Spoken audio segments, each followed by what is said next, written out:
So interesting and timely, and it will be given by our wonderful spiritual director, Charlene Banks.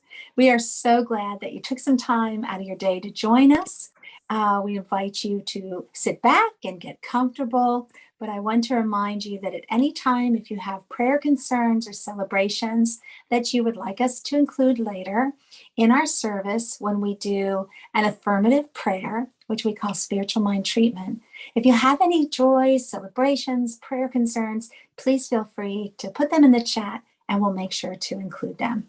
All right, folks, that's our opening announcements. Sit back and relax while we kick off our welcoming video. Please join us as we create our sacred space. We set our intentions of deepening into our awareness and practice of our 5 pillars of spiritual living by lighting this candle in our virtual world. Our first pillar is sacred study, represented by the divine quality of truth. We use this pillar to recognize the importance of an open mind and the power of our minds. The second pillar is affirmative prayer, represented by the divine quality power. This pillar honors the power of prayer in our daily lives. Our third pillar is meditation and the divine quality of peace. This pillar reminds us of the importance of meditation and the peace we feel when we quiet our minds. The fourth pillar is circulation and the divine quality of life.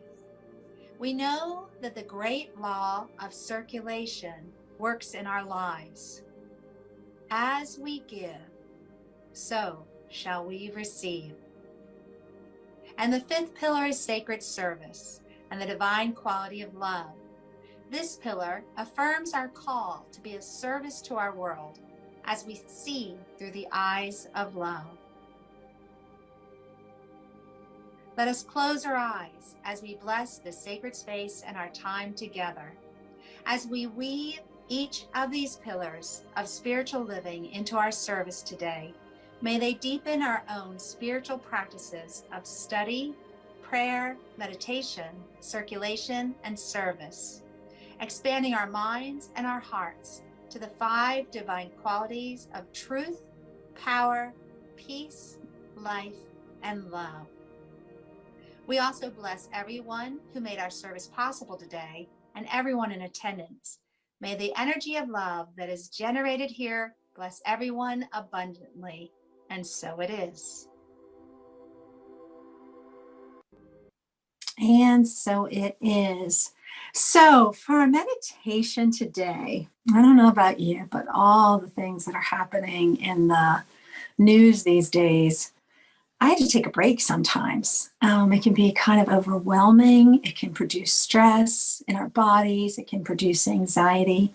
So I picked a meditation that is often used to reduce anxiety. And I'm going to give you a heads up and let you think about this and make a choice before we begin. So I'm going to ask you to think or actually visualize or actually see things, hear things, touch things, smell things. What did I leave out? I think I got it all. Taste. But you can do this by really, truly looking around you, which is what is typically done when you're trying to reduce anxiety. Or since it's a meditation, maybe you just want to close your eyes and really go into that deep meditative state and visualize things that you see and hear and touch and smell and taste. So I'm going to give you a heads up before we begin and give you that really, truly looking option. Okay, so let's begin our meditation. Ooh, and we always begin by taking a deep breath. Relax your body. Take another deep breath and hold it and release. And I've commented on this before, but I really love our visuals that we have going on your screen. But like I said, it's your choice. Do you want to close your eyes for this meditation? Or would you like to look around you? Look at the screen, look at things in the room. This is your choice. This is your time, right? Your meditation. Your time where you take the pause button. Just take any worries, concerns, stress, anxiety that you're feeling, and you just put it aside. It has no place in this moment. All right, so here we go.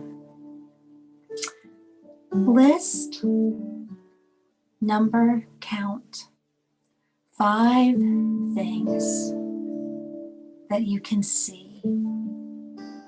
Number 1 might be a beautiful monarch butterfly, or like I said, it might be something in the room, and it kind of helps to count them on your fingers. List 5 things. And as we're doing this too, you're thinking of 5 things, or you're looking for 5 things that, all right, Marie Kondo, I'm going to borrow your phrase, that spark joy, that make you happy. So 5 things, and I'll give you a little moment to do that.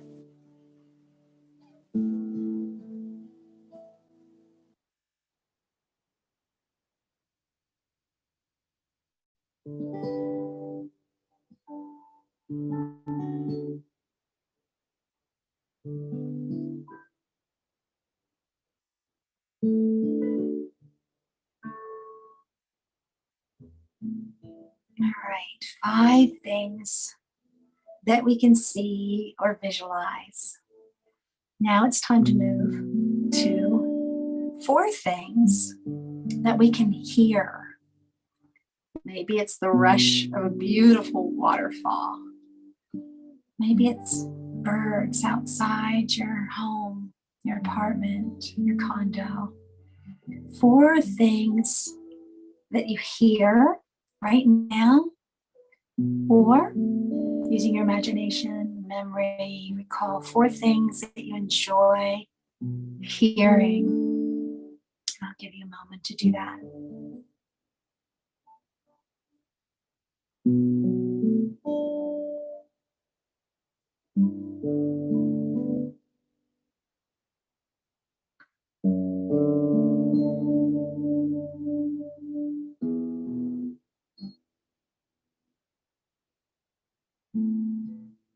All right, now it's time to think about 3 things that you can touch that are around you right now.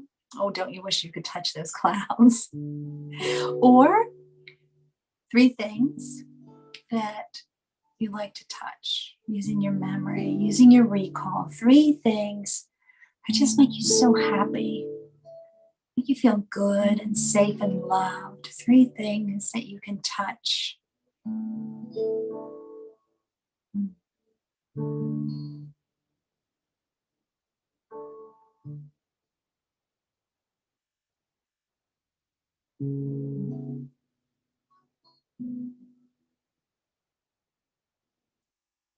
All right, our next one. 2 things that you can smell. Is it the salty breeze when you're standing on the beach, looking at a beautiful sunset? Is it something that right now you can smell? Maybe you have a beautiful candle that's lit while you're listening to our service today. Or maybe you're using your memory and recalling. Maybe you have a delicious coffee or pumpkin spice latte near you. Think of 2 things you can smell that just make you make that sound. Oh, yes. And here's our last one. It's something that you'd like to taste. Maybe it's something you had for breakfast, something that you're looking forward to later today. A delicious taste that just brings you joy. Are you eating alone? Are you surrounded by friends? Are you surrounded by family? Something that you can taste. And as we watch that sunset, this is the end of our meditation. Just take another deep breath. Meditation, hitting that pause button in our life. It feels so good. It feels so good. Now it's time for some music from Soul Pajamas.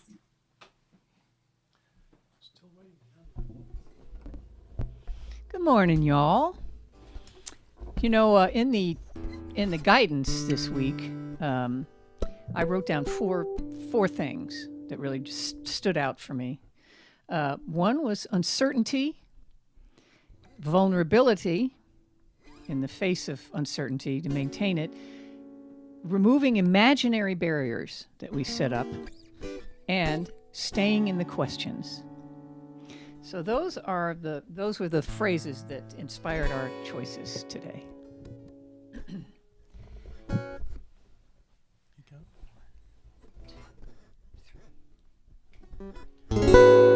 I have been dreaming, I was awake, not understanding what it might take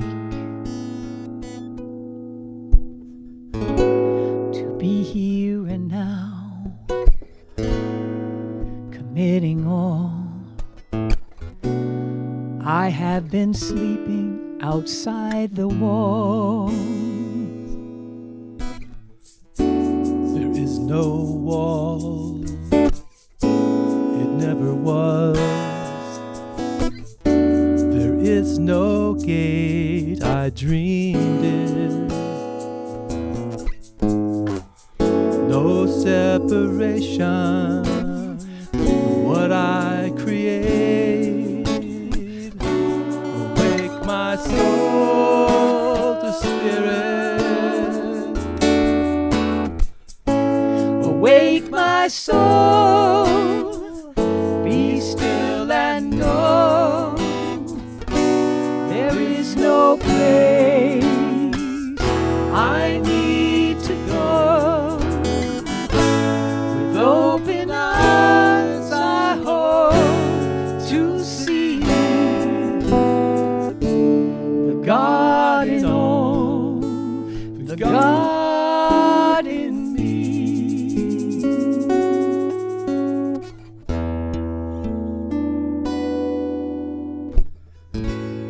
I built a bridge from me to you, spanning a deep, wide river. Another dream within a dream. Lord, will I ever be delivered? Illusion, it never was. There is no span, I dreamed it. No separation with what I create. Awake my soul to spirit. Awake my soul, be still and know there is no place I need to go. With open eyes I hope to see the God in all, the God in me. Awake my soul, be still and know there is no place I need to go. With open eyes I hope to see the God in all, the God in me.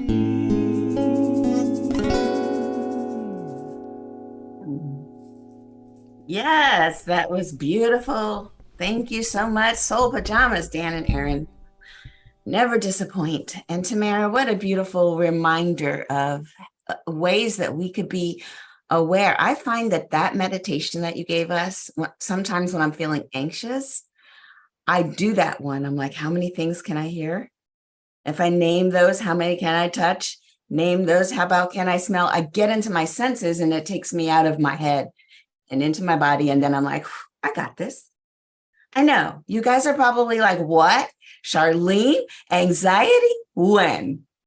All the time. So welcome back. I hope you had a good week, but woo, the news. Am I right?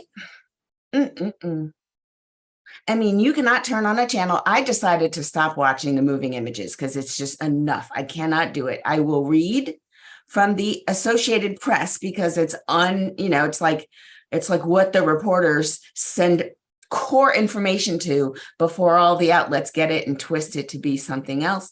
And then I know enough to know what to pray about because, oh my gosh. So I was thinking about this title today for this topic, and Aaron kind of definitely pulled out the high points of curiosity, vulnerability. And the thing is, the topic of shaking up our worldview, it is important to do that because what happens when we are so certain of our position, so sure that we have all the answers, so rooted in what was taught, beaten into us, or just slightly cajoled over the years into us, that if that becomes the unending, unchanging, absolute truth that we know, and it's kind of dogmatic, then what does it make others? Evil. You have to. If you don't go there, then you're going to think about this. To create a structure where, maybe what you've got going on culturally can persist, and to keep others from getting in, you're going to have to do a lot of work with the minds, and you're going to have to make sure that there's tradition that just upholds these ideas, and anything unlike it, anything that threatens to shift the awareness or, God forbid, open, well, then that has to be deemed other, evil, and got to end it, got to get rid of it. And isn't that the basis for all the horror and the horrific things that have been done all over the years? I don't care whether they were done in the name of this or that, because everybody who does it think they're doing it for the highest good, and they're not, especially if what ends up is lives are being, just spent, tossed around like they're nothing. That's probably not the highest truth. I'm just going to put it right out there.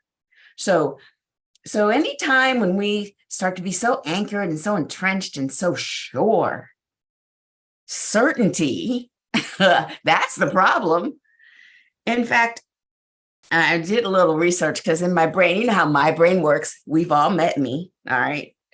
Listen, I said, well, let me find out what is more beneficial, certainty about our worldview or uncertainty about our worldview. Which one is?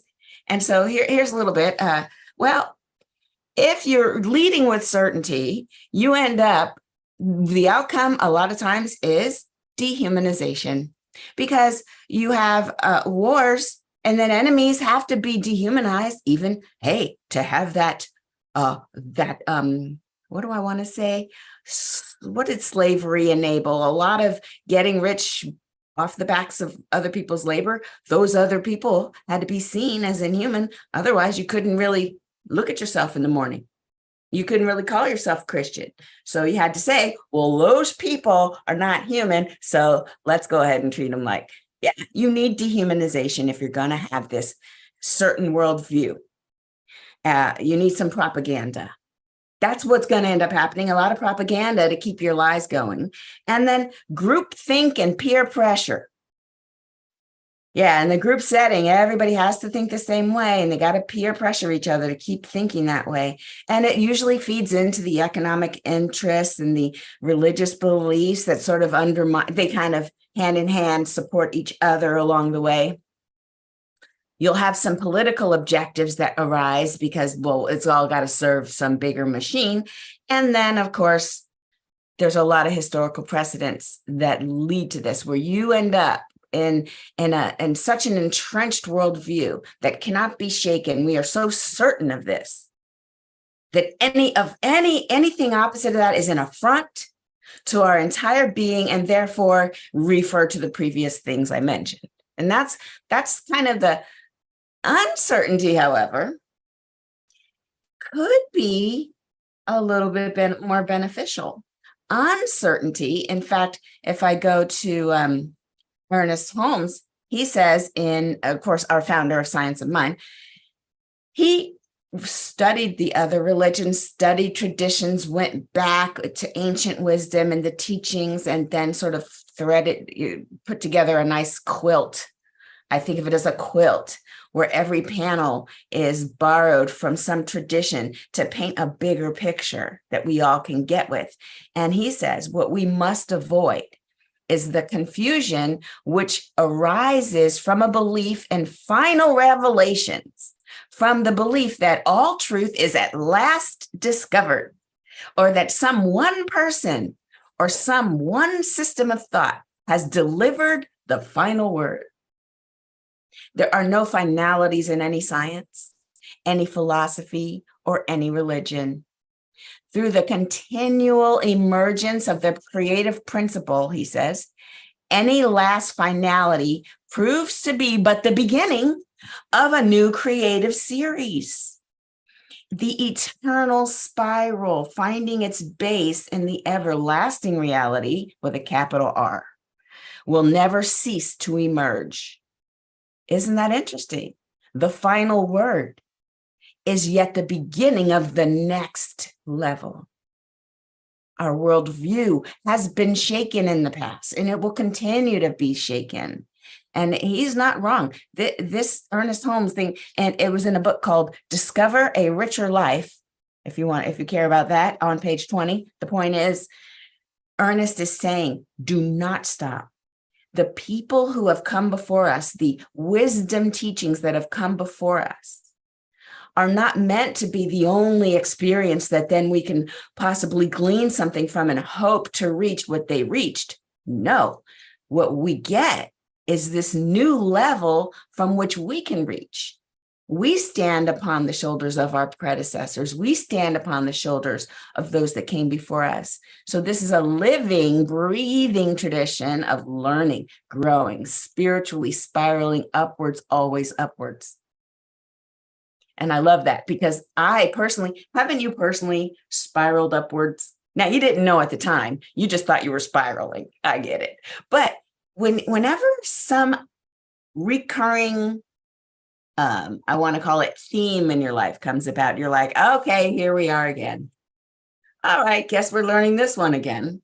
A lot of times we come in to learn a particular lesson, and every time we get a piece of the lesson, it will come back again to show us from a different angle. Sometimes, I don't know about you, but sometimes I've been on the receiving end of some things, and I've been on the giving end. And so I get to see what it's like on both sides of this. For example, just about 2-3 weeks ago, I was speaking to you guys about how when something happens to you, you can ask yourself, you can be curious in the moment and say, all right, I'm going to tell myself that person's having a bad day. I'm going to tell myself a story about that person so that I don't have to make them the bad guy. Gosh darn it, 2 days later, there I was, I'm in the gym and I'm working out, and I've got my hair like this, but I had one of these wraps around this part, and it was very African-y.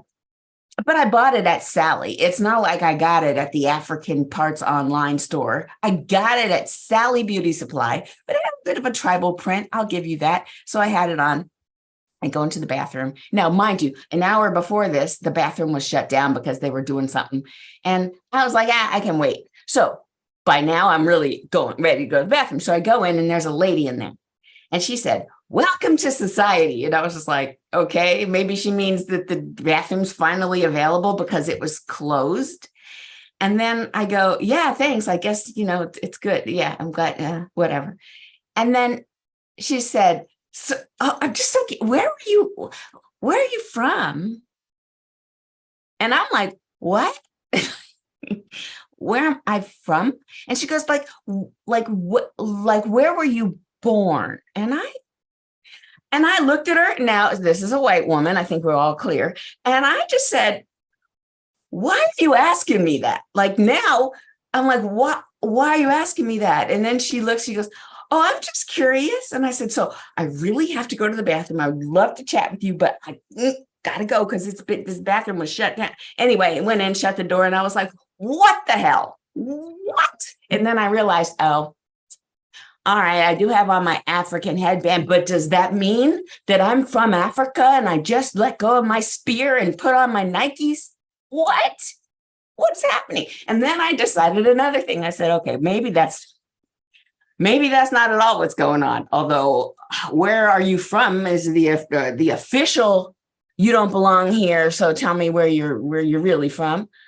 And I was like, okay, this is, so again, I get to experience my own little talk from the point of view of, okay, minister, what's she going to do now? And so then I came out and she wasn't in there. And I was like, okay, good. And then I looked at myself in the mirror just to make sure, do I look? And I don't. And I'm like, okay, fine.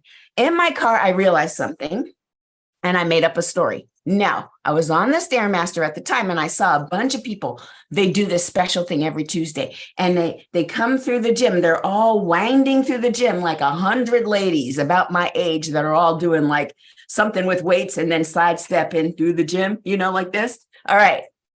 I figure maybe somebody was in her class that it really is from someplace else because there's a bunch of people and maybe she confused that person with me. And maybe that person did say, oh, I just arrived from Zimbabwe. And maybe they had on an African kind of wrap. And for her, we could all look alike. It's probably true. So sure, maybe she got me confused with someone who's in her dance class or whatever they were doing. That's what I decided. She got me confused with some lady who's actually not from here. And I will never know if that's true. In my life, I won't know. But I tell you, it made me feel better because I'm thinking my worldview of going on Twitter and finding these moments with these ladies who they call Karens. I'm sure you've heard of it. And just having these microaggressions. And clearly she didn't even know she was doing microaggressions because that's how that stuff works. I decided, well, I think it takes two to offend me. And it didn't work this time. And she didn't even, I'd have to offend myself by choosing that that's what was going on. Really, I've decided that I'm going to be that woman.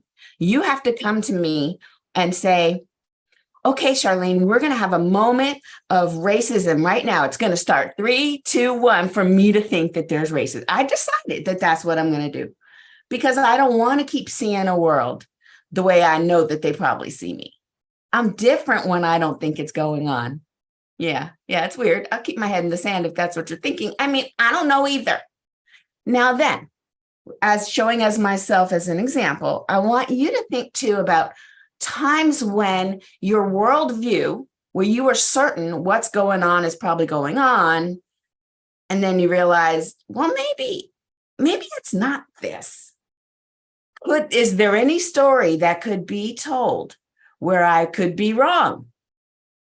And these are cases where you really want to be wrong. I think I'll point that out, where you really hope that you're not right about that.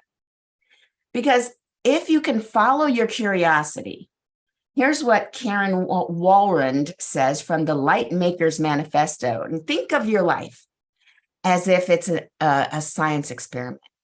Think of this whole thing that's unfolding as a science experiment. She says, following our curiosity, envisioning our ways forward, all with the mindset of experimentation in a field fraught with disappointment, these things bring light. Of course, we will fail.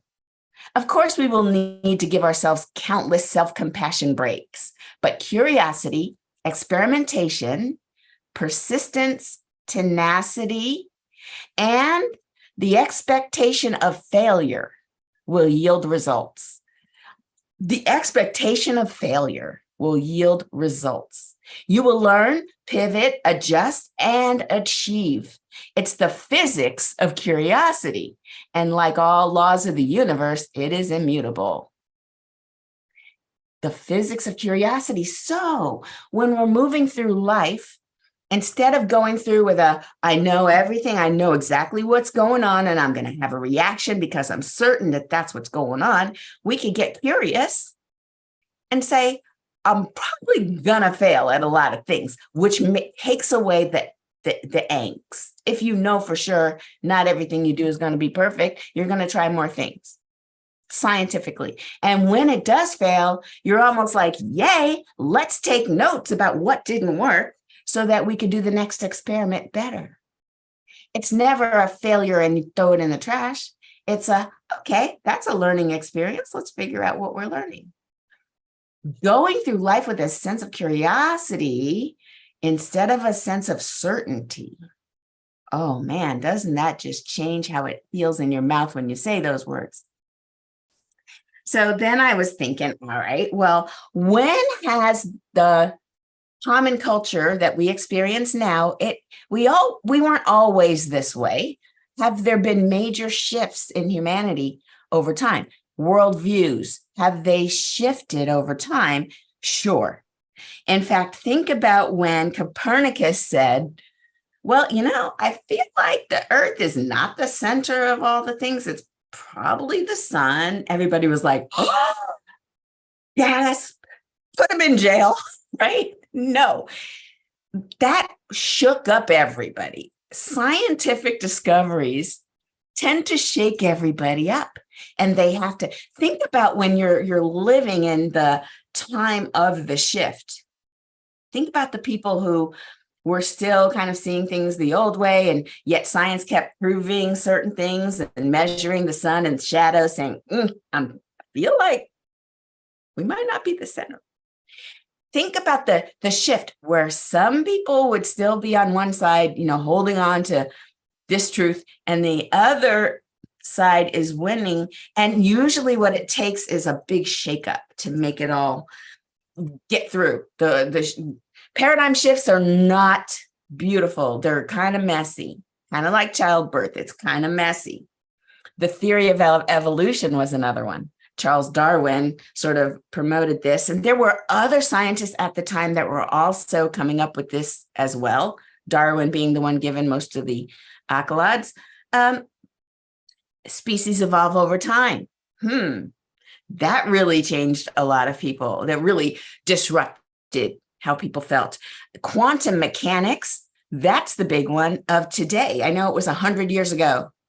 It was in 1920-ish that quantum mechanics made its breakthrough, where people started to realize, wait, there are subatomic particles that behave differently when observed. They've got this thing called entanglement theory, and Niels Bohr and the rest of them were like, okay, this is spooky. It's spooky. And anybody who says they understand quantum physics, anybody that says it's not spooky doesn't understand it. And because it just shifted how we see everything.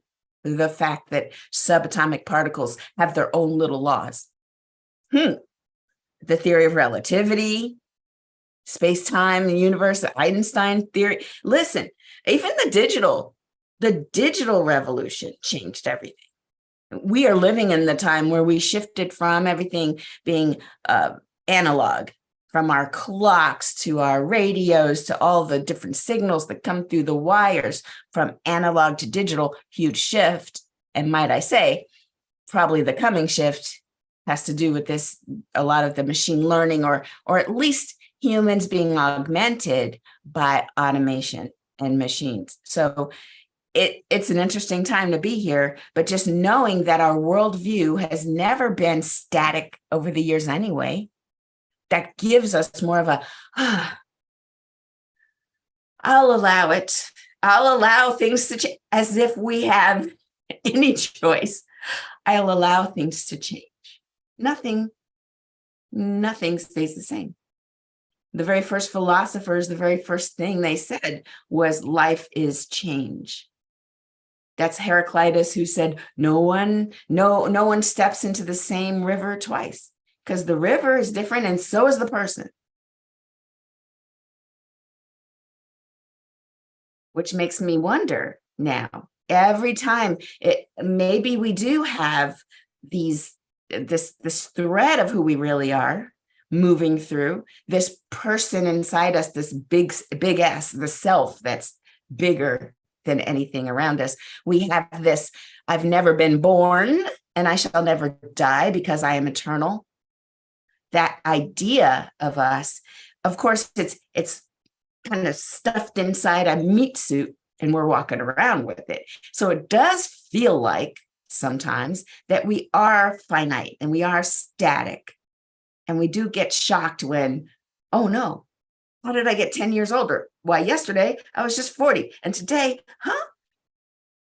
But we know tiny little change. We're not the same person from moment to moment. Our cells are swapping out for other cells. Our whole body swaps out its ingredients over time to where we're nothing the same. 5 years ago, we're not even the same pile of atoms. So that change, the fact that we're always changing, yet grasp and hold on to any sense of static stability, that's one of those paradoxes that we also have to play with. So how do we play with this? How do we make sure that we are staying in a sense of curiosity and embracing our paradoxes, if that is the plural of paradox? I feel like maybe it isn't. We can start to practice what some Zen Buddhists call koans, K-O-A-N. A koan is a seemingly impossible riddle where the mind is not, there's not a sentence like 3 + 3 = 6. That's not a koan. You need something like, here's one. You can make the sound of 2 hands clapping. What is the sound of 1 hand clapping? Yeah, see how that made you go, huh? There's a place in between knowing everything and questioning, and the koan, the riddle, the question we can ask ourselves, or a phrase that seems contradictory, it'll cause enough of a huh that lets the light in. It lets in something bigger than who we think we already are. It causes that sense of expansion and growth that we so crave, but don't know that we crave it. So this is actually the fact that there are paradoxical situations that cause our minds and our bodies to, it actually parallels what they found when the atomic physicists were discovering quarks and photons and electrons that behave as waves when they're not being measured, but they behave as particles when they are being observed. This is the quandary that caused that breakthrough in physics 100 years ago. These are it's where the truth is hidden in a paradox that can't be solved with our regular thinking. Logic would never get you there. I love quantum physics when it comes to entanglement. 2 electrons that were born together. I can't think of a better word, but that were initially together, separated from in far distances, where you measure one of those electrons and it has the exact opposite of its twin. And that's just the two electrons were separated so that there's maybe one has a spin of -5, the other one has the opposite spin of +5. And these numbers are just random. They seem random. So you take these electrons, split them apart, put them in 2 different trucks, send them in different directions, and you measure the one, it has now a -15. You're absolutely certain the other one will have a +15. How do they know that? Are they talking to each other? Yes. But wait, but the measurement was done at the same time. How could it travel? How could the information travel faster than the speed of light? Well, it doesn't need to travel because it's so-called entangled. Entanglement theory. Well, how does it do it? Is it wormholes? Nobody knows. And then that's why the physicists were standing there like, Oh, it just pretty much mind blown is what I'm saying. And we kind of need that. As we move through this life, there are so many things that are so disturbing. Many of us don't love this. I'm asking you to embrace and begin to love those times when it just doesn't make sense. Grab that paradox and just know that there's a sort of a sustained tension between what we think it was and what it is, and there's no answer. And that's exactly where we need to sit. That where we sit in that curiosity and that not knowing is exactly how the light gets in. We will become more aware of our true selves. So as I come to a close here, I found a prayer from the same person who I just so appreciate so much, who sends a lot of quotes out to the ministers of our movement, and to unity too, where it's a prayer for peace that has to do with our friends and family and fellow humans over in the extremely war-torn Israel, Hamas, Gaza Strip, that whole area. So I'll go in and I'll start my affirmative prayer, just reading that. And then I will add on a bit if anybody has requested any prayers. Let me check. All right, so here we are.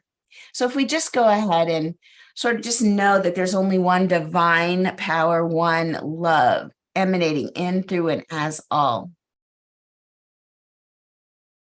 We read this prayer of peace by Rosemary Berger. God of comfort, may your spirit encompass all those whose lives are torn apart by violence and death in Israel and Palestine.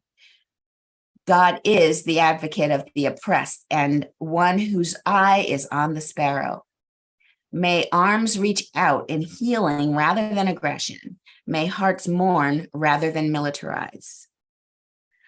The divine power of justice gives strength to those whose work for a just peace might seem fruitless now. May it strengthen their resolve. May it not let them feel alone. We are shown how to support their work and bolster their courage. It guides religious leaders to model unity and reconciliation across the lines of division. It guides political leaders to listen with their hearts as they seek peace and pursue it. It helps all people choose the rigorous path of just peace and disavow violence. We lift up Palestine and Israel, its people, its land, its creatures, war being the monster that consumes everything in its path. We acknowledge peace is a gift that's shared at meals of memory with Christians, Muslims, and Jews. Let us burn incense. Let us break bread. Let us plant olive groves. We beg for love and compassion to prevail on all the holy mountains. We lift up the cities of the region, Gaza City, Tel Aviv, Ramallah, and Ashkelon, Deir el-Balah, and Sderot, so long divided yet so filled with life and creativity. Come again to breathe peace, that they all may recognize the divine. The energy of mercy even works now on the hearts of the combatants to choose life over death, conciliation over retaliation, restoration over destruction. This energy of mercy helps us resist anti-Semitism in all its forms, especially in our own churches. All people, Israelis and Palestinians, deserve to live in peace and unafraid, with a right to determine their future together. The divine, let not one more child or elder be sacrificed on altars of political expediency.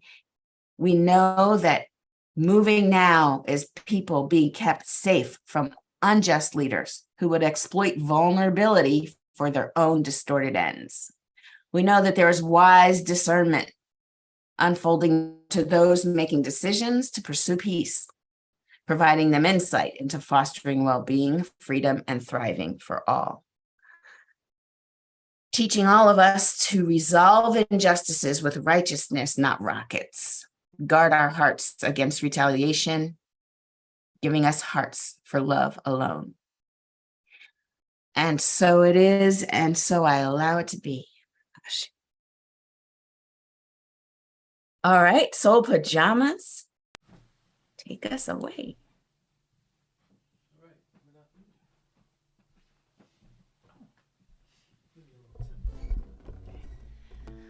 That was fantastic. Right on. Thank you, Charlene.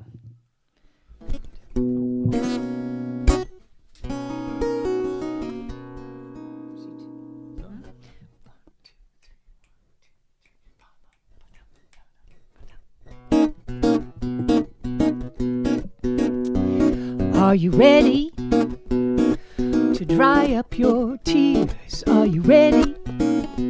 Say goodbye to your fears. Rev it up, shifting gears, higher and higher till morning appears. Are you ready to come out and play? Are you ready to seize a brand new day? Live it up, don't delay. Magic and mystery and more on the way.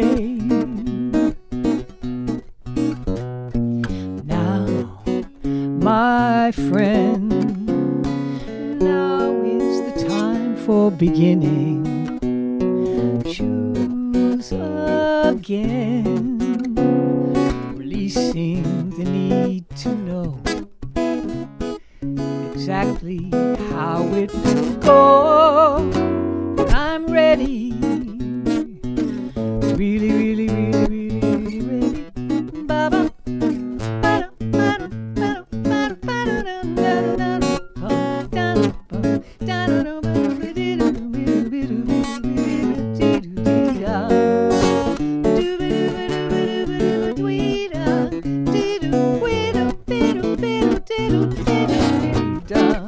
I'm ready to make a new start. Creating my world is a work of art. Make it up, play a part. Stars on my ceiling and joy in my heart. Now, my friend, right now is the time for beginning.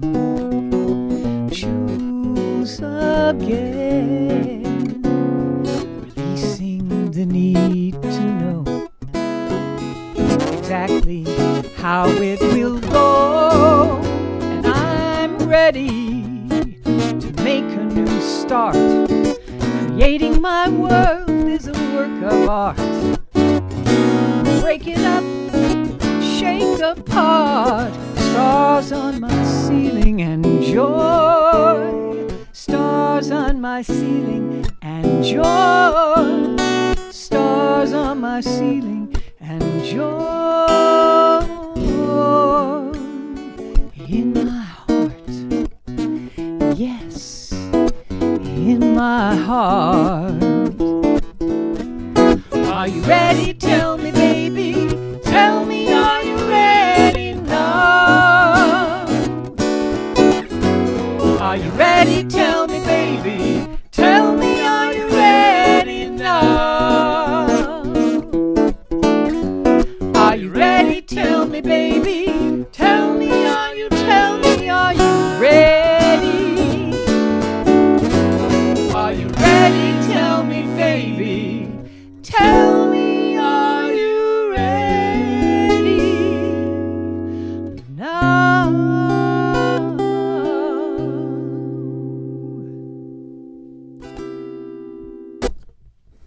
Nice. Thank you so much, Soul Pajamas. I like that song.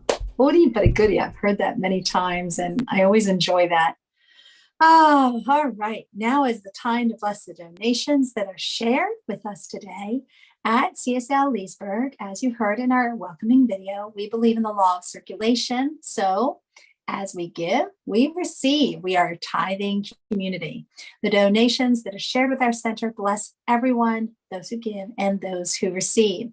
So your donation helps our center, our home organization, as well as other organizations that support our vision of helping to create a world that works for everyone. So look at our screen. Odds are you have a way that you give regularly, and we are so grateful for your support.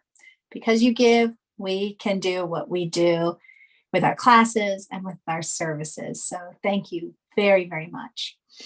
Let's join in our affirmation of oneness and our blessing of the gifts. So here we go.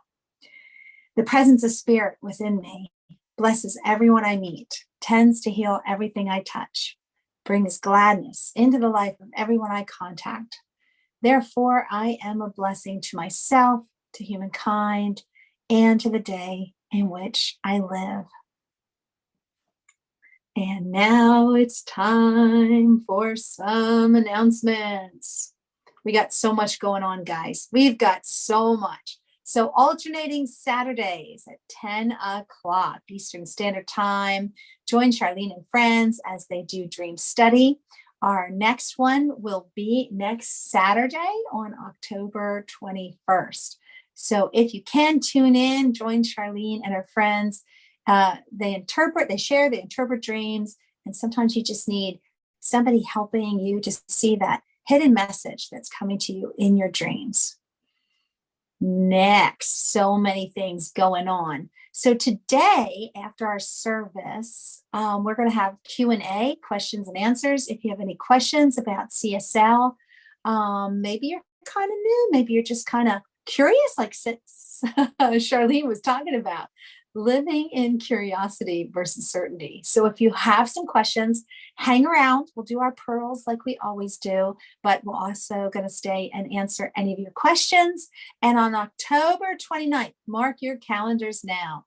We have our new member Sunday, and we're going to follow that by going out to Wegmans for our Sunday lunch bunch. For those of you who are in the Leesburg area or can get there, we just thought, hey, let's put our lunch bunch off.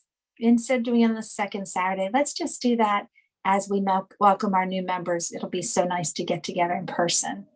On November 5th, we have our Conscious Giving Program kickoff. And you just heard me acknowledge our appreciation for your donations. So this is the time in November before things get too crazy with the holidays, where we take time to just think about what can we give so that we can always keep CSL providing all the things that we give for our members and our visitors.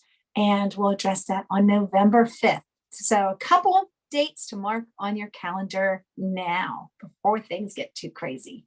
All right, folks, as we end this sacred time together, so good. Let us once again place our hands over our hearts and join with me as I say, I am love. I am love. I heard Charlene. I want to hear some more. Can they speak, Charlene? Did you unmute? They can unmute themselves. Oh, come on, guys. All right, the next one. I want to hear this. I need this all the way coming to my home. So look at somebody who's in the room with you, or it's a furry creature, or maybe you just want to send that message out. Like Charlene said, we know that there's entanglement. We're all connected. So just send that message out to someone. You are loved. You are love. Yeah, see, now I heard you. Thank you so much. Put your hands up in the air and join me with our love sprinkles. It's all love. It's all love. It is all love. Wonderful, wonderful. Thank you again for joining us. I'm sure that you heard something in the meditation or the music or the message that just inspired you. If you'd like to share that, please hang around with us. This is what we call pearls. And we just kind of do our little coffee hour from the convenience of our homes. But also, if you have any questions, please, we're going to address those today too. Take a little time out. If you have to go, you maybe have things that you really have to get to. We thank you so much for joining us here today, and we send you off with our blessings. But if you can stay, hang out with us. It's a lot of fun. All right, that's it. That's the official sign off. Thank you again. Know that you are